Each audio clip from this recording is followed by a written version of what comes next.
Stasera parleremo della seduzione. È un argomento sempre in voga, la seduzione.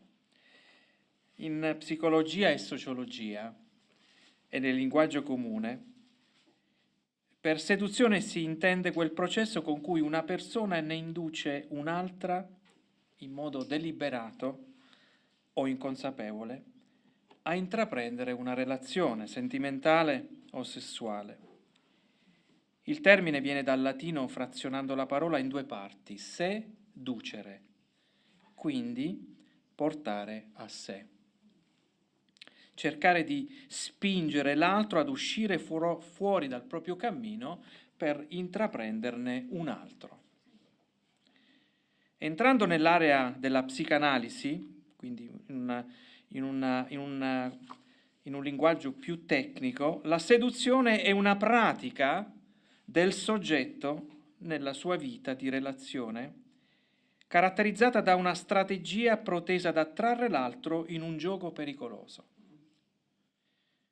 Quando si superano i limiti che alla seduzione sono consentiti, l'altro diventa, in alcune circostanze, oltre quel limite, un oggetto da possedere.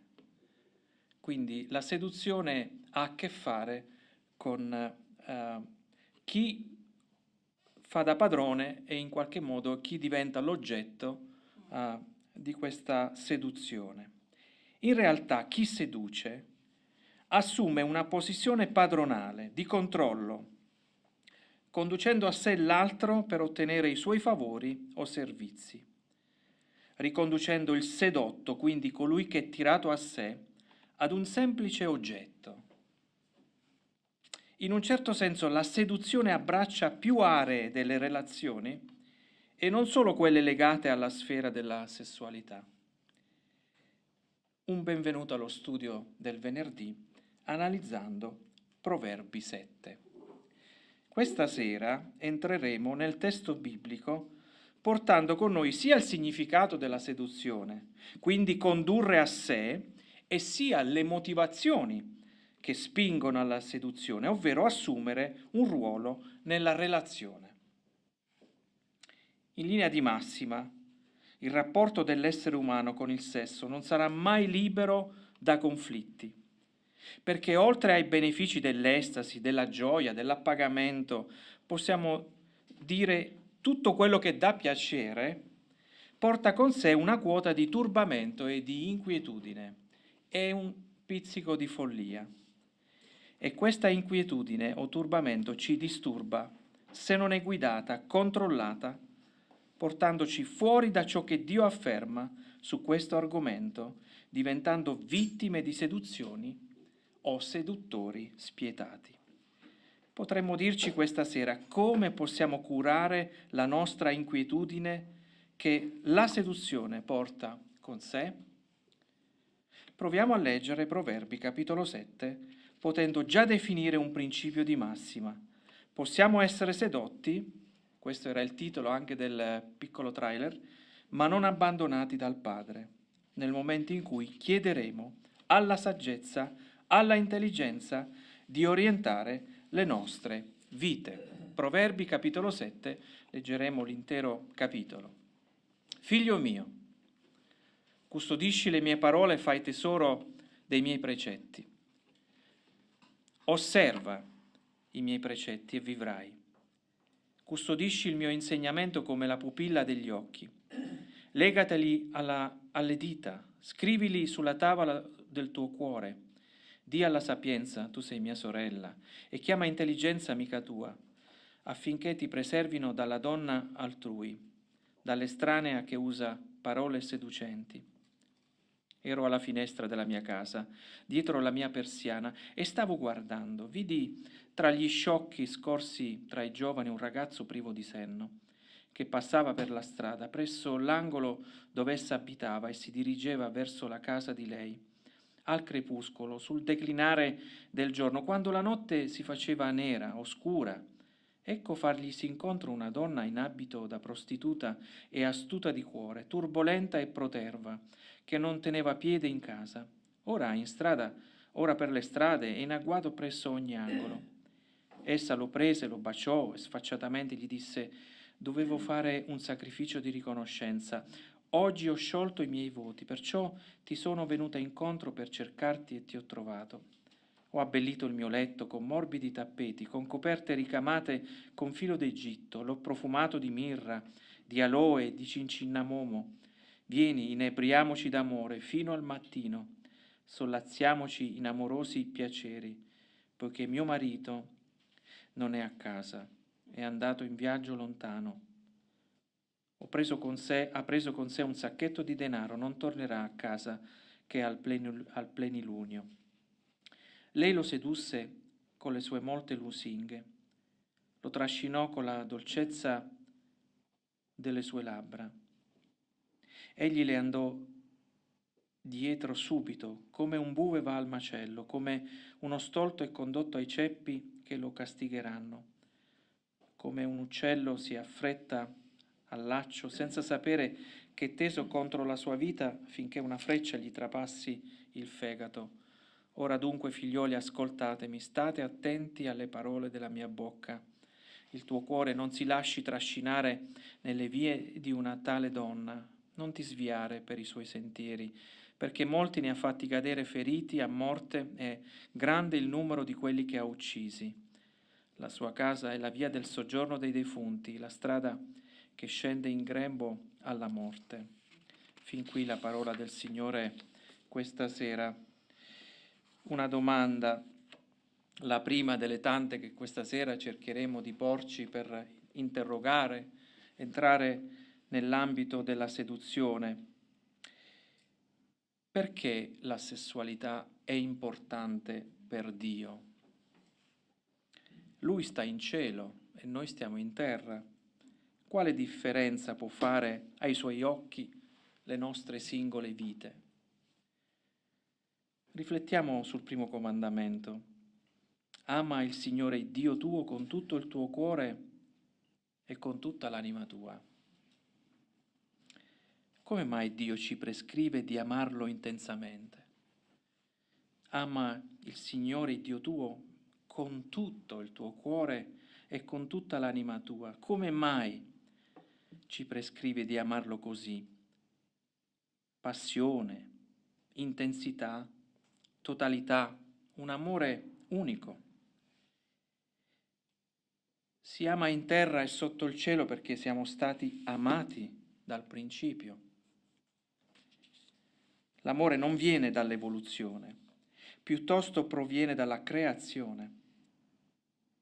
Siamo stati amati da un Dio romantico e quindi connessi da Lui dentro questa sua passione. Noi abbiamo un Dio appassionato per noi.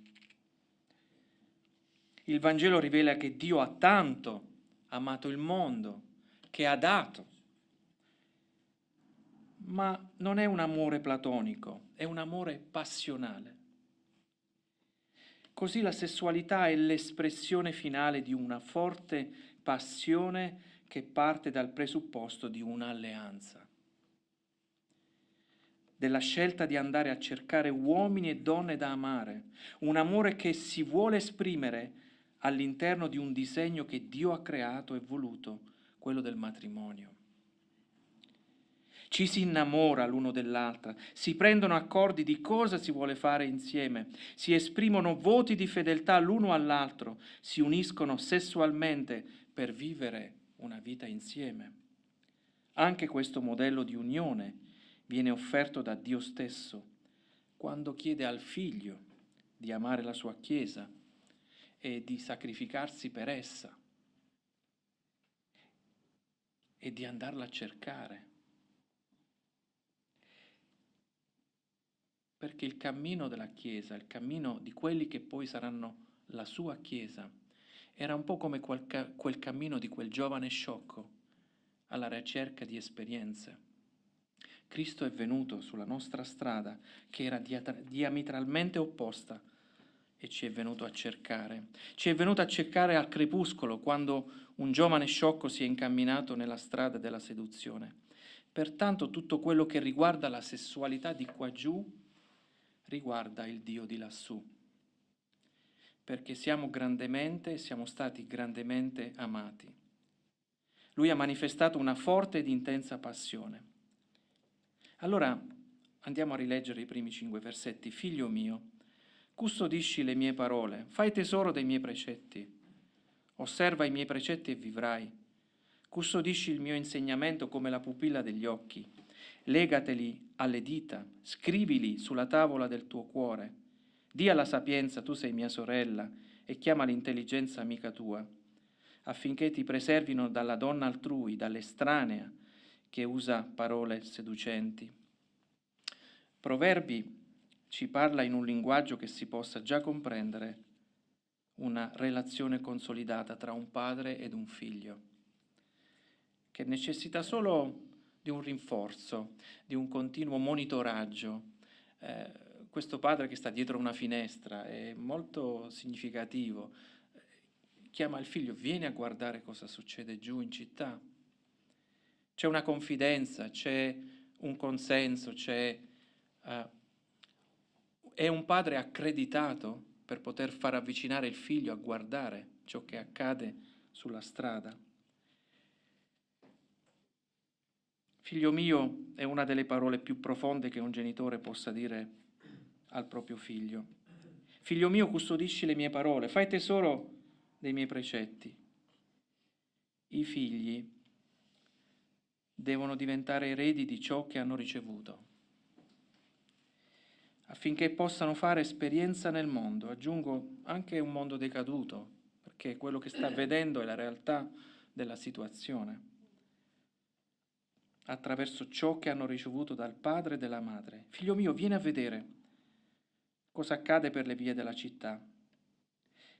Il padre e il figlio possono osservare insieme la stessa cosa. Figlio mio, questo mi ha colpito come frase, desidero che diventi giustamente eretico. Mi sono chiesto, ma che c'entra l'eresia con questa storia? Perché uso questo termine? Cosa significa essere eretico? Significa dal greco scegliere, e aggiungiamo scegli bene. Quindi, figlio mio, per diventare giustamente eretico, sta dicendo fai le giuste scelte, fai le buone scelte, perché io non sempre sarò nella tua vita. Magari avrai un'altra casa da vivere.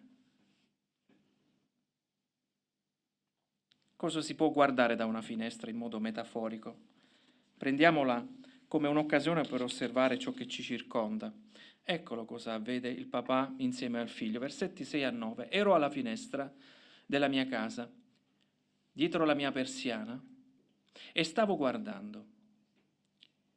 Vidi tra gli sciocchi, scorsi tra i giovani, un ragazzo privo di senno, che passava per la strada presso l'angolo dove essa abitava e si dirigeva verso la casa di lei, al crepuscolo, sul declinare del giorno, quando la notte si faceva nera, oscura.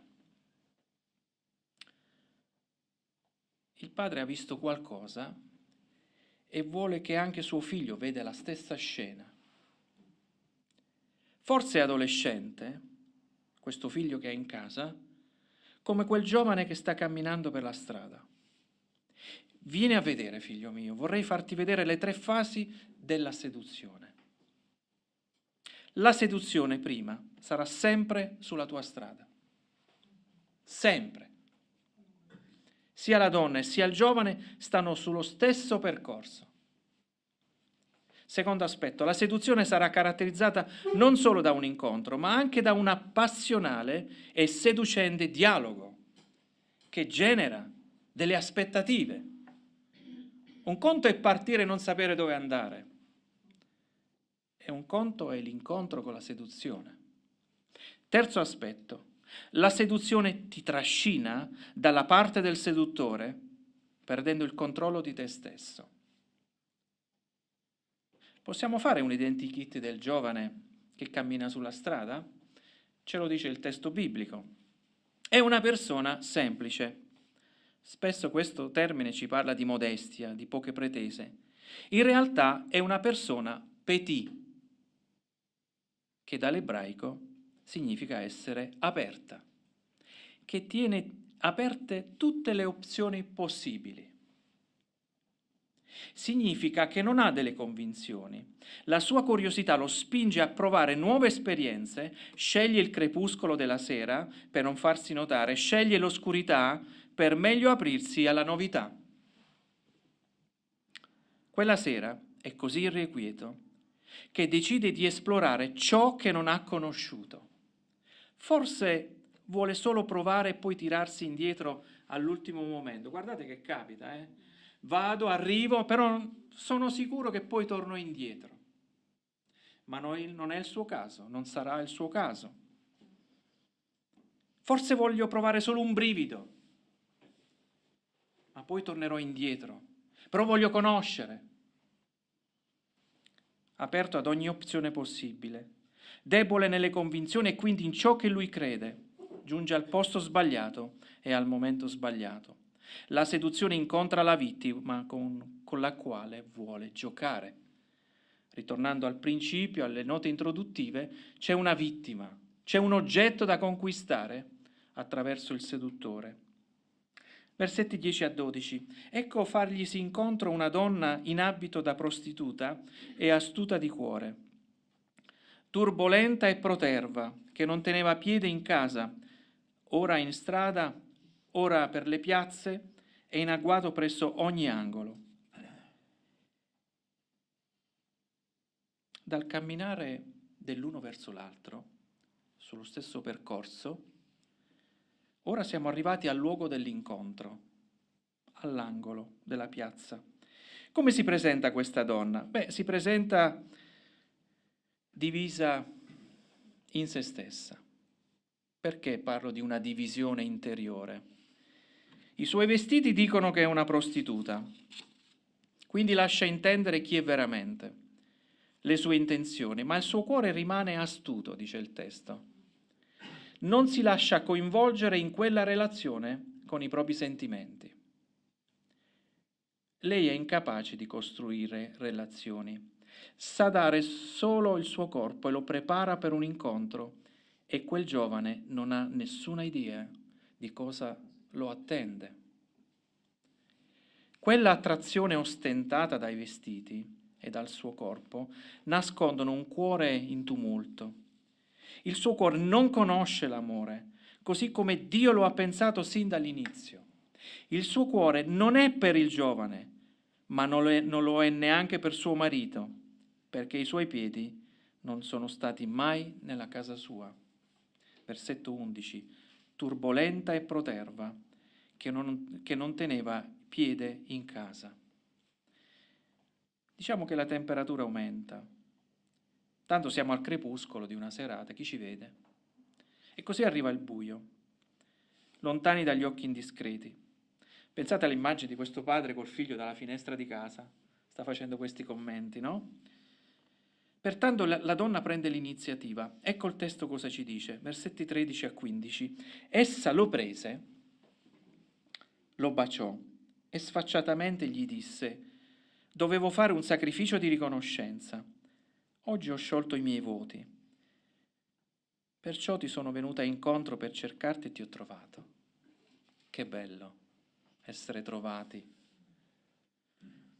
È una donna anche religiosa agli occhi degli altri, sapete? Vedete i vestiti della seduzione? È una donna religiosa.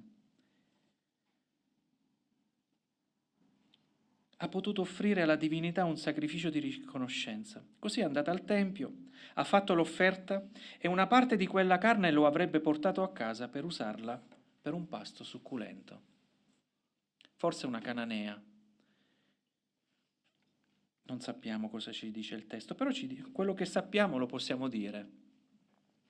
Quel giovane venne afferrato, non prese l'iniziativa, ma pienamente coinvolto in un abbraccio, venne baciato in una maniera sfacciata. Quindi possiamo dire che la donna manifestò una certa spregiudicatezza con il suo corpo, ma anche con le sue parole, potendo dire: voglio condividere con te tutto questo.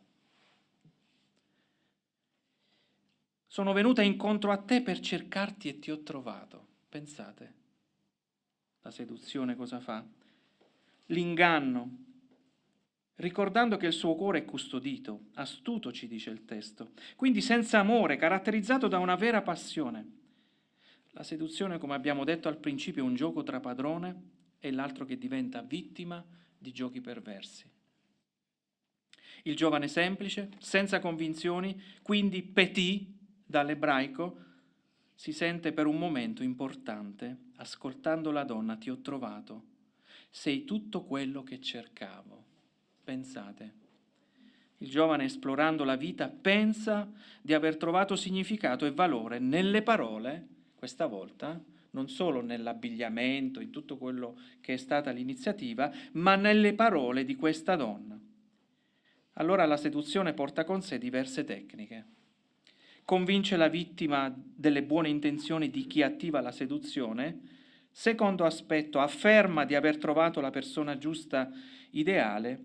Terzo, offre un luogo appropriato, un contesto sociale adeguato a vivere questa esperienza. Infatti è scritto, 16, ho abbellito il mio letto con morbidi tappeti, con coperte ricamate con filo d'Egitto. L'ho profumato di mirra, di aloe e di cinnamomo. Vieni, inebriamoci d'amore fino al mattino, sollazziamoci in amorosi piaceri. Quel giovane, nel gergo contemporaneo, ha fatto tombola, sapete? A me qualche compagno di scuola mi dicevano: guarda che ogni lasciata è persa.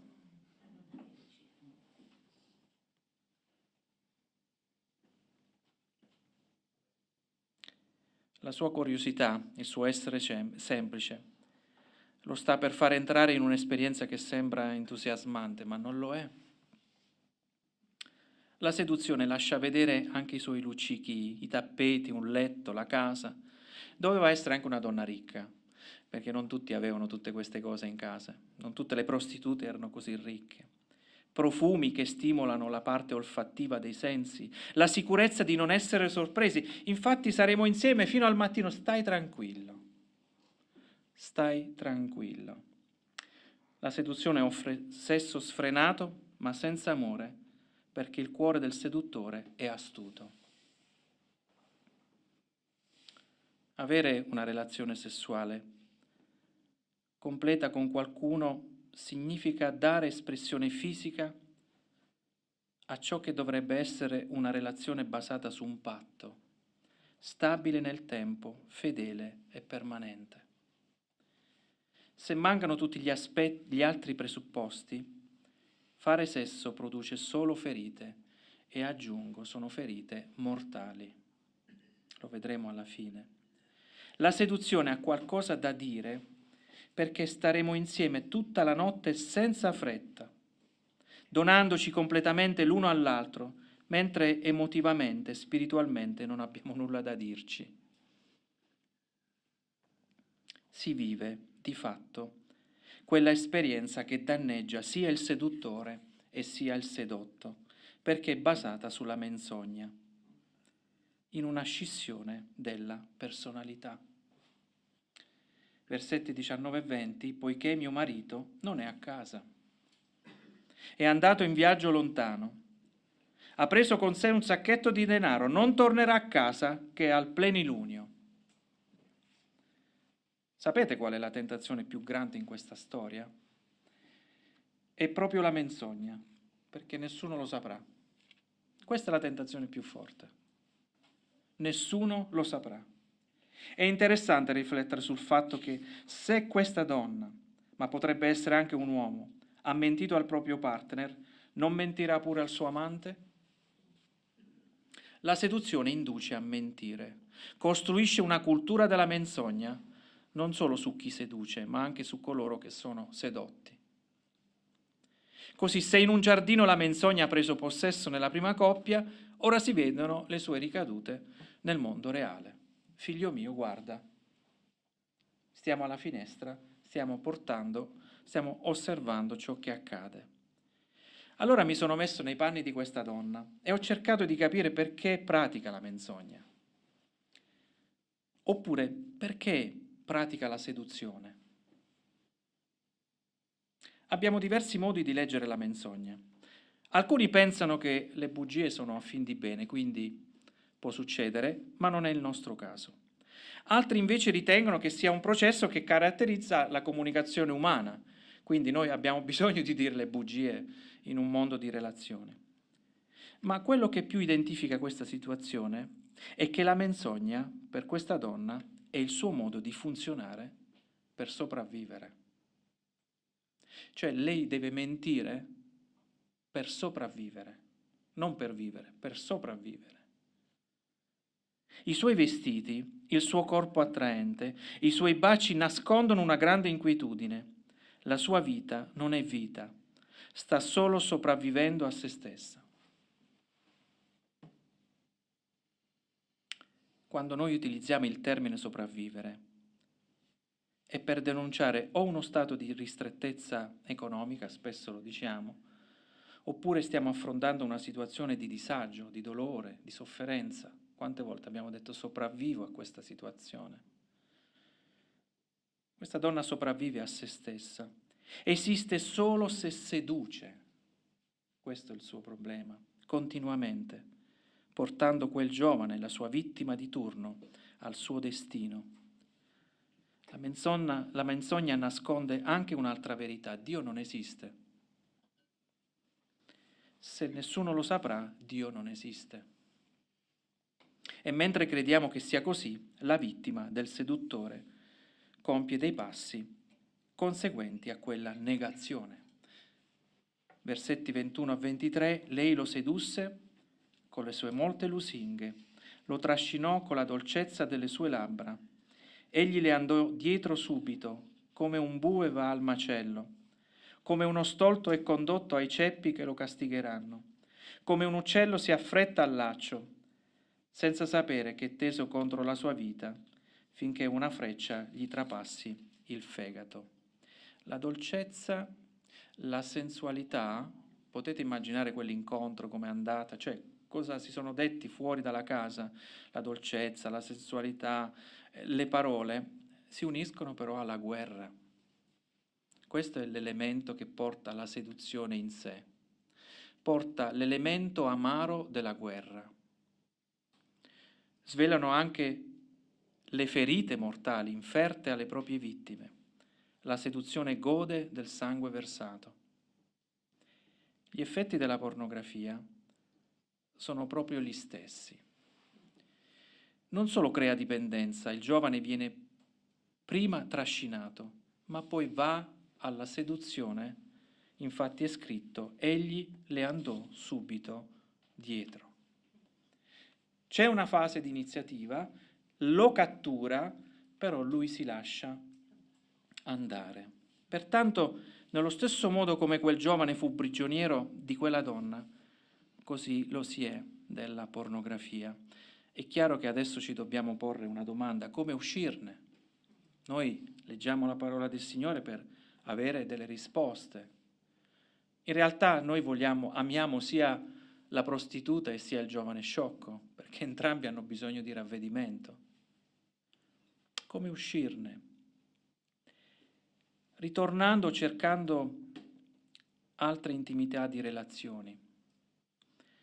Quella con Dio, perché Lui ci ha manifestato un amore passionale, lasciando agire il Figlio al fine di portarlo sulla nostra strada.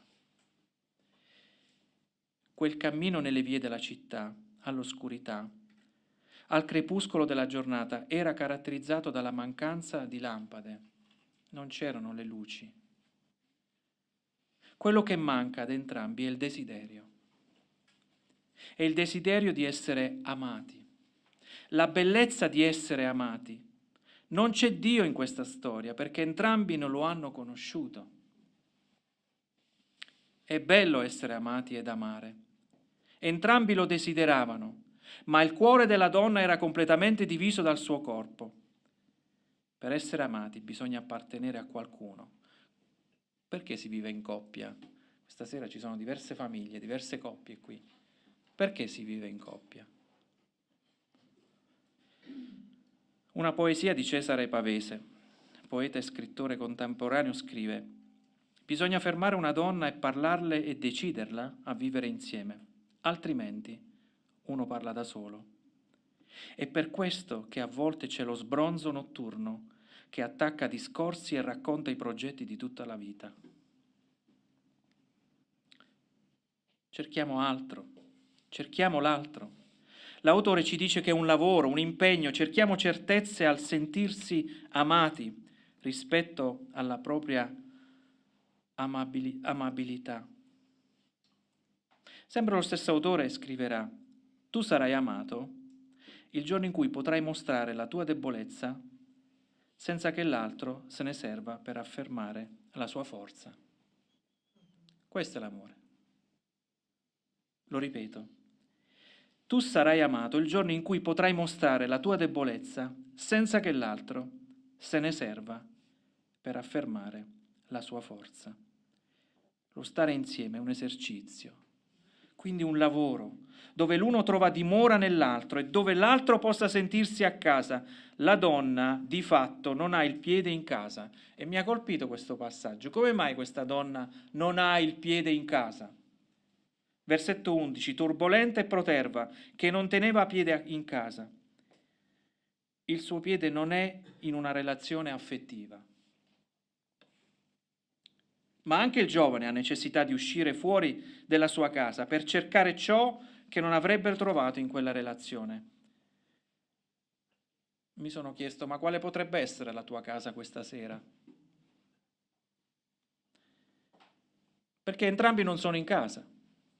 L'una è uscita, si è messa sulla strada con i suoi vestiti, l'altro sciocco che vuole fare esperienza si è messo sulla sua strada. Nessuno dei due è in casa.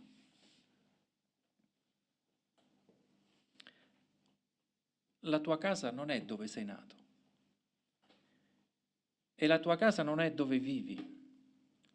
La casa è dove cessano i tuoi tentativi di fuga. Quella è la casa. Quando riusciamo a stare bene, allora quella è casa nostra. Non basta sapere che quel giovane è considerato uno sciocco e privo di senno, così come è scritto al versetto 7. Piuttosto sapere quanto sia bello e appagante per lui essere amati e trovare una casa nella quale ci può rimanere. Avrebbe dovuto lasciare quella casa il giorno dopo. Abbiamo tutta la notte per stare qui, ma domani mattina devi andare via. Rimaneva per lui un'esperienza turbolenta e devastante, che avrebbe lasciato i segni nella sua vita.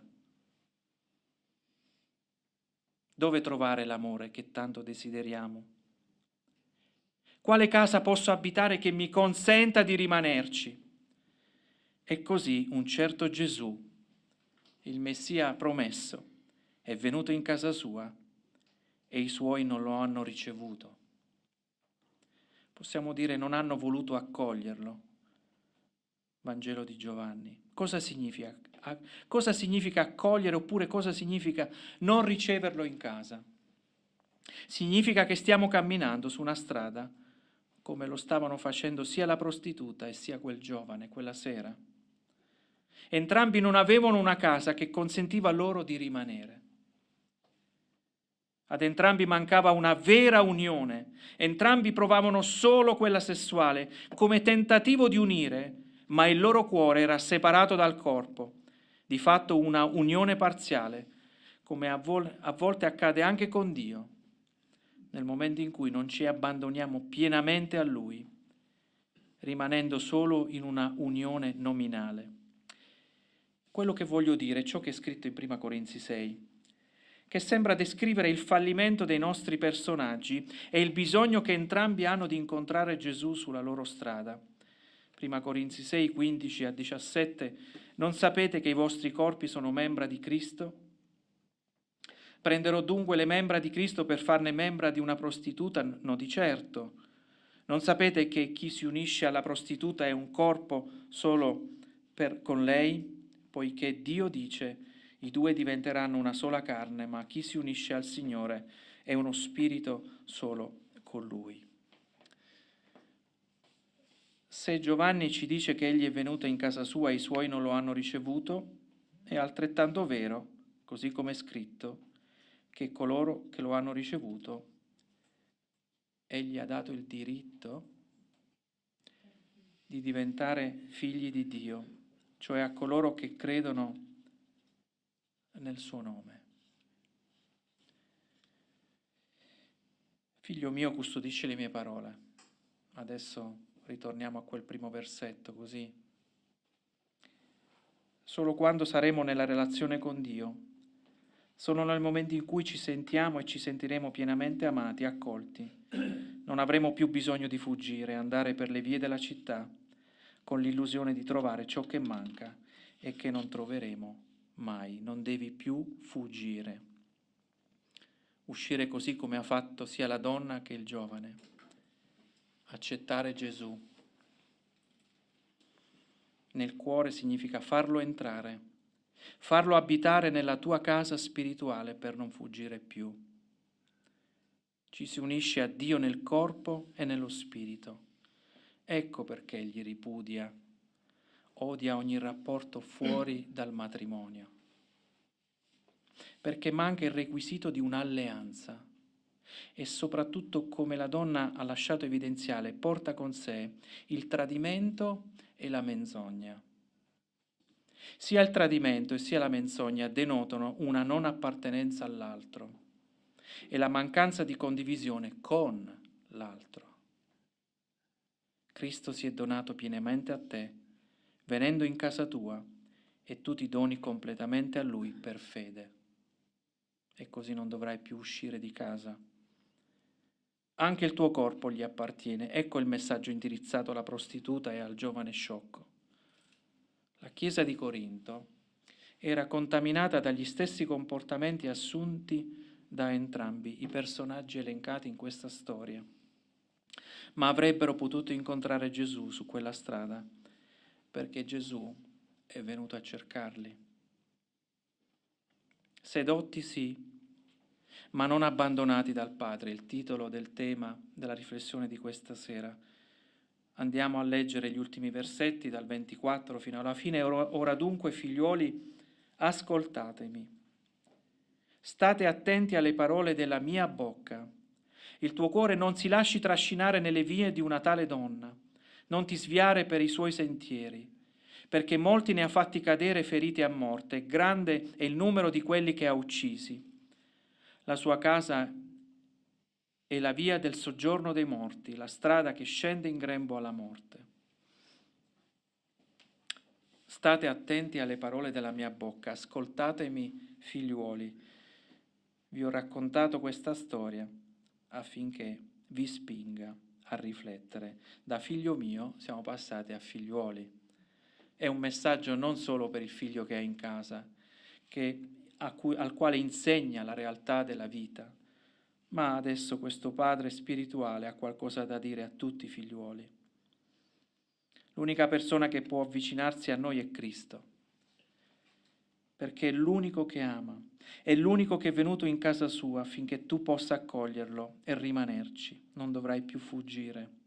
Gesù è colui che redime le persone che amano in una maniera disfunzionale. Anzi, entrambi i personaggi sono facilmente giudicabili e, usando una procedura del suo tempo, entrambi erano lapidabili. Vero, la lapidazione era prevista per entrambi, ma c'è speranza. Non stiamo parlando di lapidazione questa sera, noi stasera stiamo parlando di speranza. Egli ha dato il diritto di diventare suoi figli a coloro che credono nel suo nome. Potremmo dirlo a tutti coloro che si incamminano non sulla via del giovane o della prostituta, ma potremmo dirlo a tutte quelle persone che si incamminino o si vogliono incamminare nelle sue vie e trovano l'amore vero, l'amore che non tradisce, l'amore completo che accoglie l'altro nella propria vita. Preghiamo. Signore, ti ringraziamo perché sei venuto a cercarci su quella via e noi stavamo andando proprio seguivamo il nostro cuore, seguivamo i nostri istinti, seguivamo le nostre passioni, i nostri desideri e stavamo andando incontro alla seduzione. Ti ringraziamo, Signore, che hai avuto pazienza con noi e ci hai presi al momento opportuni e ci hai portati a te. Ci fai scoprire ogni giorno un amore passionale, un amore incondizionato, un amore vero, che ci unisce a te oggi e per l'eternità. Ti ringraziamo per questa parola pungente, vera, reale, che mette in luce anche le nostre ombre, le nostre parti oscure, ma ti ringraziamo per la chiarezza che questa parola manifesta nei nostri cuori, Signore, nel dirci: figlio mio, custodisci le mie parole. E noi questa sera queste parole le vogliamo custodire, le vogliamo trattenere nel nostro cuore gelosamente, Signore, per essere pronti per affrontare la seduzione e per alzare il nostro sguardo verso di te, per dirti: Signore, ti amiamo con passione, con vigore, così come tu ci hai amati per primo.